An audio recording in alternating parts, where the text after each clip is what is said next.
अभी 3-4 दिन से मेरे वीडियो आप लोगों को नहीं मिल रहे थे, उसका कारण था कि इलेक्शन ड्यूटीज। और आज मैं पुनः आप लोगों के सामने एक नया मेरा वीडियो लेकर आ रहा हूँ। मेरा जो वीडियो है ये सरस्वती बायोमंत्र यूट्यूब चैनल पर आता है। सरस्वती बायोमंत्र यूट्यूब चैनल को आप सब्सक्राइब कर लीजिए, क्योंकि आने वाले टाइम में आपको इस पर कॉम्पिटिटिव एग्जामिनेशन से रिलेटेड वीडियोस भी मिलेंगे। आपको दूसरे एमएससी के जो वीडियोस हैं वो भी आप लोगों को मिलना प्रारंभ हो जाएंगे थोड़ा टाइम बाद में। तो आप इसको सब्सक्राइब कर लीजिए, अपने फ्रेंड्स को आप इसको शेयर कीजिए और साथ में आइकॉन का बेल का बटन भी दबा लीजिए, जिससे आपको टाइम टू टाइम इनका नोटिफिकेशन मिलता रहे। आज मैं आप लोगों के साथ में वो टॉपिक डिस्कस करूंगा जो कंपटीशन के पॉइंट ऑफ व्यू से भी इंपॉर्टेंट है। साथ में ये जो टॉपिक है ये बीएससी पार्ट फर्स्ट का जो डेवलपमेंटल बायोलॉजी का पेपर है सी सेक्शन, उस के अंदर फुल क्वेश्चन के रूप में एग्जाम में सामान्य रूप से ये सवाल पूछा जाता है। मैं बात करने वाला हूं nuclear transplantation technique, somatic nuclear transplantation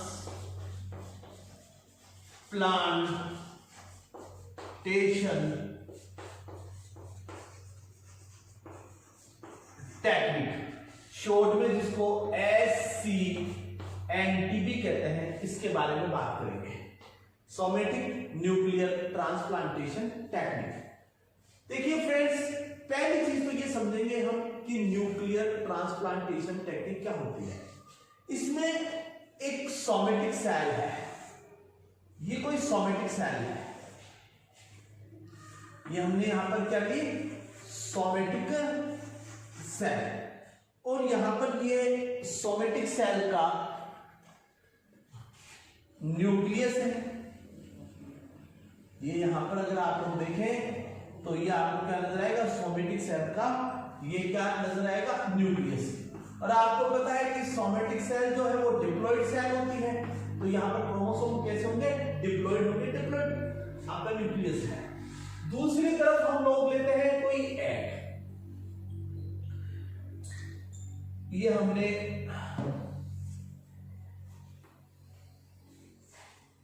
ये लिया एग, और ये एग का न्यूक्लियस।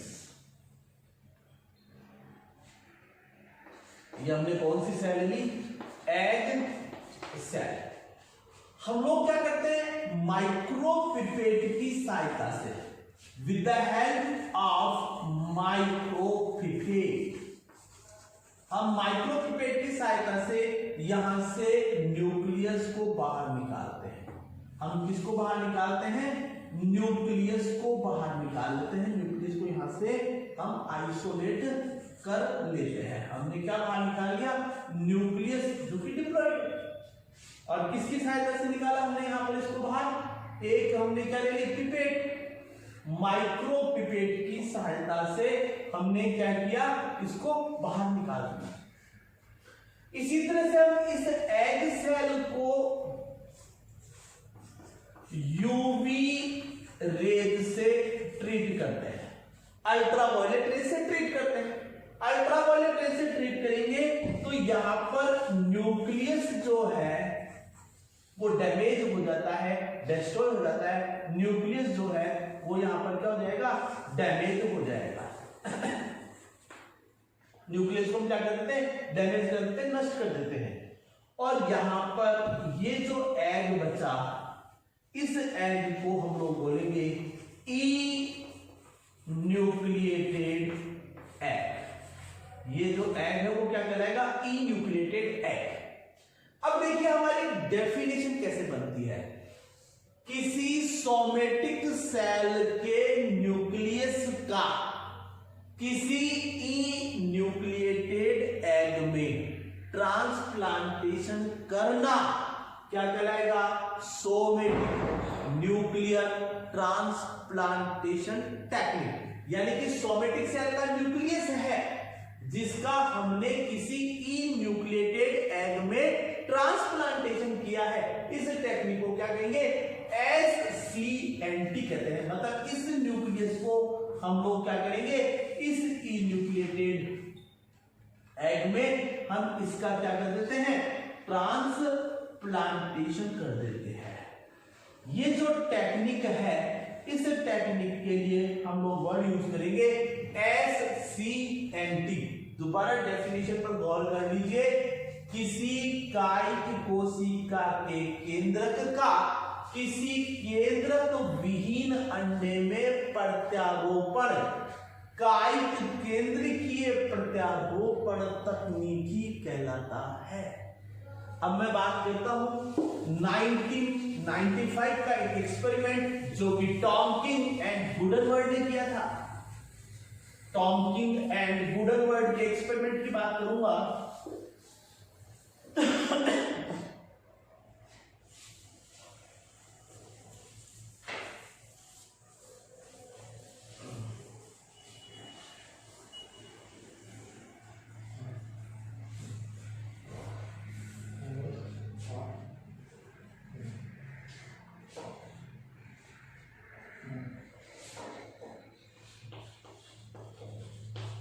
टॉमकिन एंड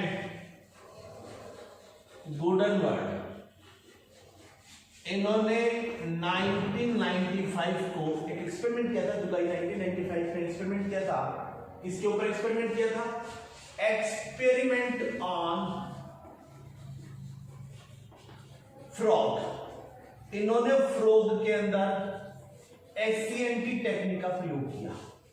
इन्होंने क्या किया, एक फ्रॉग लिया, फ्रॉग ए, एक दूसरा फ्रॉग लिया जिसको कहा फ्रॉग बी। इन्होंने क्या किया, फ्रॉग ए जो था उसकी इंटेस्टाइन की एपिथेलियल सेल से इन्होंने क्या किया, एपिथेलियल सेल्स ऑफ इंटेस्टाइन, यानी कि फ्रॉग की जो आंत की उसकी उपकला कोशिकाओं को पृथक किया। ये इसकी साथ कौन सी कोशिकाएं थी, उपकला कोशिकाएं। ये जो उपकला कोशिकाएं थी, इन उपकला कोशिकाओं में ये न्यूक्लियस, ये कोशिकाएं कैसी थी, ये कोशिकाएं सोमेटिक सेल थी। ये कोशिकाएं जो थी वो कैसी सेल थी, सोमेटिक सेल्स थी। और ये कोशिकाएं कैसी थी, डिप्लॉइड सेल थी। इन्होंने यहां पर क्या किया, एक माइक्रो पिपेट की सहायता से इन्होंने यहां पर न्यूक्लियस को आइसोलेट किया। Nucleus isolated with the help of micro pipette. Micro pipette की सहायता से इन्होंने केंद्र को पृथक कर लिया,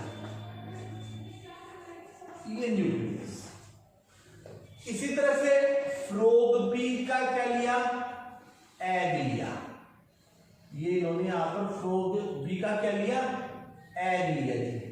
ये फ्रॉग बी का एग लिया और फ्रॉग बी के एग में ये यहां पर क्या था जी, न्यूक्लियस।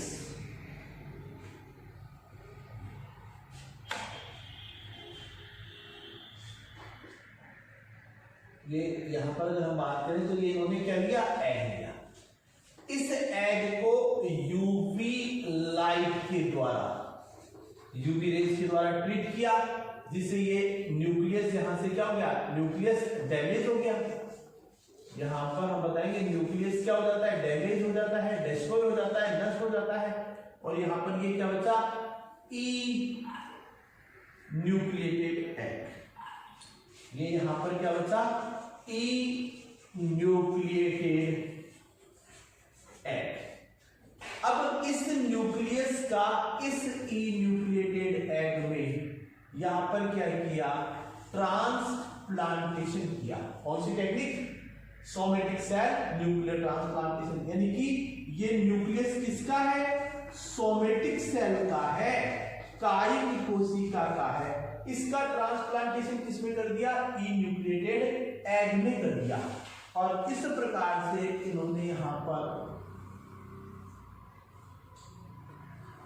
ई न्यूक्लिएटेड एग का ट्रांसप्लांटेशन कर दिया। अब क्या होगा, अब आगे इसको यहां पर यूवी रेज से, या इसको इलेक्ट्रिकल शॉक भी दे सकते हैं, या फ्रॉग के अंदर क्लीवेज को उत्पन्न करने के लिए स्टरलाइज्ड जो निडल है जो कि ब्लड में भिगी हुई होती है, उससे इसको जब ट्रीट करते हैं तो इसमें क्लीवेज स्टार्ट हो जाता है। कैसे देखिए एक बार आप सारा ओवरऑल व्यूज इसका देख लीजिए सेकंड के लिए, जिससे लिखने में आपको समस्या नहीं आए।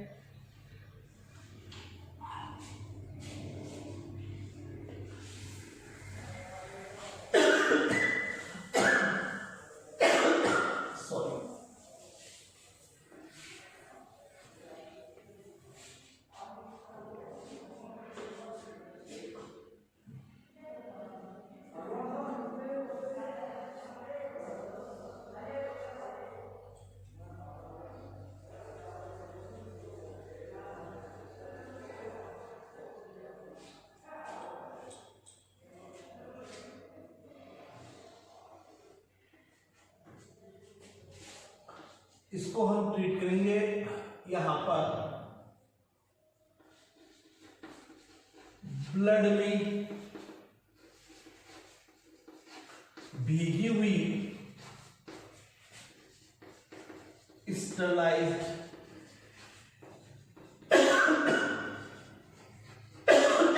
नीडल्स करेंगे। तो यहां पर क्या होगा, क्लीवेज स्टार्ट हो जाएगा। इसमें कौन सी क्रिया स्टार्ट हो जाएगी, विदलन की क्रिया स्टार्ट हो जाएगी। यहां पर क्लीवेज स्टार्ट हो जाता है, और क्लीवेज स्टार्ट होगा तो यहां पर एम्फीब्लास्टुला का निर्माण होता है।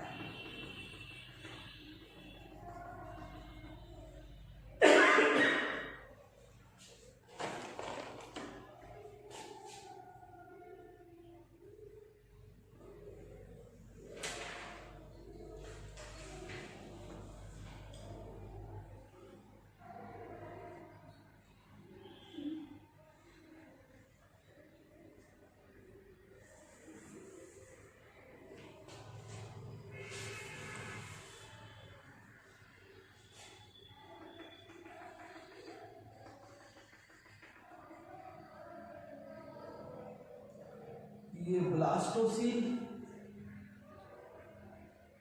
और ये ब्लास्टोमियर्स, यहाँ पर छोटे छोटे सेगमेंट बनते हैं। इन सेगमेंट को हम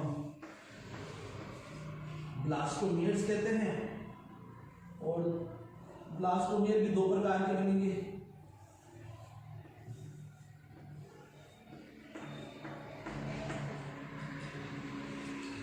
इस एरिया में योग कम होता है तो यहां पर क्लीवेज ज्यादा होता है। ये इसका एनिमल पोल कहलाएगा, ये वेजिटल पोल। और वेजिटल पोल वाला एरिया है, यहां पर योग जो है वो ज्यादा होता है, तो रेट ऑफ क्लीवेज जो कि बेल पोल का नियम है वो यहां पर लागू हो जाएगा। और यहां पर छोटे छोटे जो यहां सेगमेंट बनते हैं सेल्स के, इनको बोलते हैं माइक्रोमियर्स। माइक्रोमियर्स। बड़े सेगमेंट जो बने उनको बोलेंगे मैक्रोमियर्स। याद रखने वाली बात क्या है, ये जो कैविटी है इस कैविटी को बोलेंगे ब्लास्टोसील। याद रखने वाली बात यह है कि यहाँ पर एनिमल पोल पर योग कम है, साइटोप्लाज्म ज्यादा है, इसलिए विदलन ज्यादा होता है, विभाजन ज्यादा होगा। विभाजन ज्यादा होगा तो ब्लास्टोमियर्स आकार में छोटे बनेंगे, इनको माइक्रोमियर्स कहते हैं। और जबकि वेजिटल पोल पर योग ज्यादा है तो वहां पर क्लीवेज कम होगा, तो वहां पर मैक्रोमियर्स, जो ब्लास्टोमियर बनेंगे वो कौन से बनेंगे, मैक्रोमियर्स। आगे इसका डेवलपमेंट होगा, आपका टेडपोल लार्वा बनेगा। टेडपोल लार्वा से आगे क्या बनेगा, फ्रॉग। अब क्वेश्चन यह राइट होता है कि ये जो फ्रॉग है वो कैसा बनेगा। एक्चुअली में फ्रॉग का डिटरमिनेशन कौन करेगा, किसके क्रोमोसोम्स करेंगे, किसकी जीन करेंगे, न्यूक्लियस जिसका होगा। तो न्यूक्लियस हमने किसका लिया था, फ्रॉग ए का। तो यहां पर बनने वाला जो फ्रॉग है वो फ्रॉग ए के जैसा बनेगा, जिसका न्यूक्लियस होगा उसके जैसा बनेगा। क्यों, क्योंकि न्यूक्लियस के अंदर क्रोमोसोम्स हैं और क्रोमोसोम्स पर क्या प्रेजेंट होती है, जीन, जो कि किसी एनिमल के फीचर्स का डिटरमिनेशन भविष्य के लिए करेंगी। तो कहने का मतलब मेरा ये है कि न्यूक्लियर ट्रांसप्लांटेशन टेक्निक में हम किसी सोमेटिक सेल के न्यूक्लियस का किसी न्यूक्लिएटेड एग में ट्रांसप्लांटेशन करके हम सोमेटिक सेल न्यूक्लियर ट्रांसप्लांटेशन करते हैं। तो बच्चों, मैंने अभी आपको एक पार्ट बताया, लेकिन मैं एक मैमेलियन क्लोन का एग्जांपल मैं मेरी नेक्स्ट क्लास में दूंगा, डोली के बारे में बात करूंगा। थैंक यू बच्चों।